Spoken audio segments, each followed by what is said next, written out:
What's up guys, Carmine here, and I gotta say, episode 8 was absolutely great, but as always, episode 9 looks even better. Now of course, we have to talk about the Game of Thrones tradition of the episode 9, or as I've always called it, the dreaded episode 9. This is the one, back in the original series, that we've dreaded to reach because either a fan favorite character or characters die off, or something big happens that drastically changes the outcome of all of the characters and the story, for good or for worse. And it seems like this episode, based off the preview here, will be the craziest one yet, so let's get to it. Now, we open the preview with Otto, Alicent, and Criston Cole telling the small council members that the king is dead. And we see Criston Cole is back this episode after a brief absence in episode 8, and he is standing beside the Hightowers. And I'm sure you can all can tell, whichever decision goes down from here on out, his allegiance is with them and not the crown. We then cut away to Alicent telling someone that before Viserys died, he told her that he wishes to see Aegon, his son, on the Iron Throne. Of course, we know this is all one big misunderstanding. Viserys thought he was talking to Rhaenyra, and unfortunately, it was Alicent who was there this time around. And based off how she goes about it,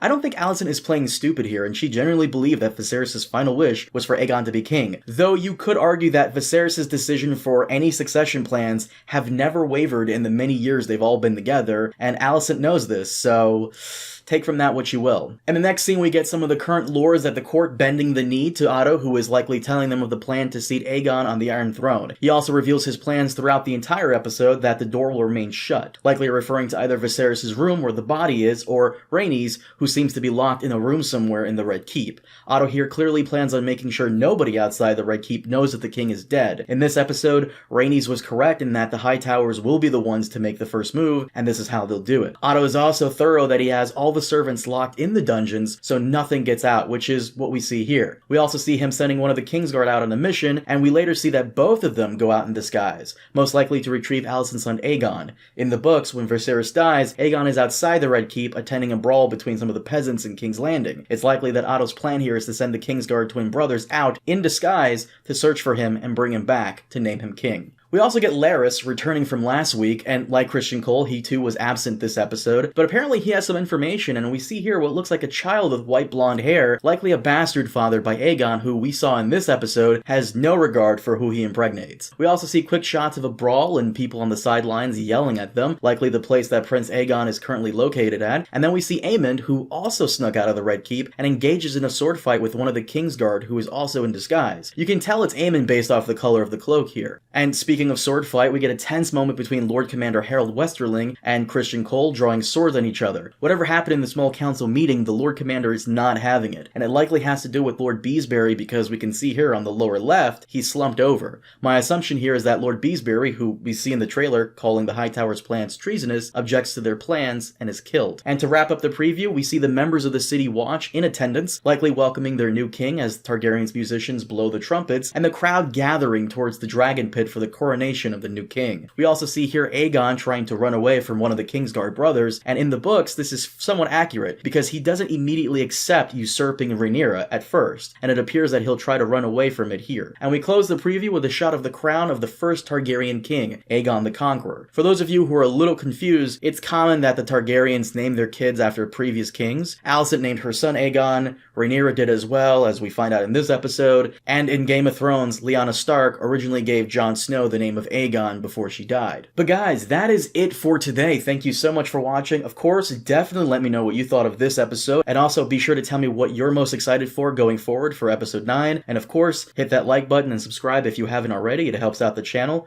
But once again, thank you so much for watching, and I'll see you all next time. Have a good one.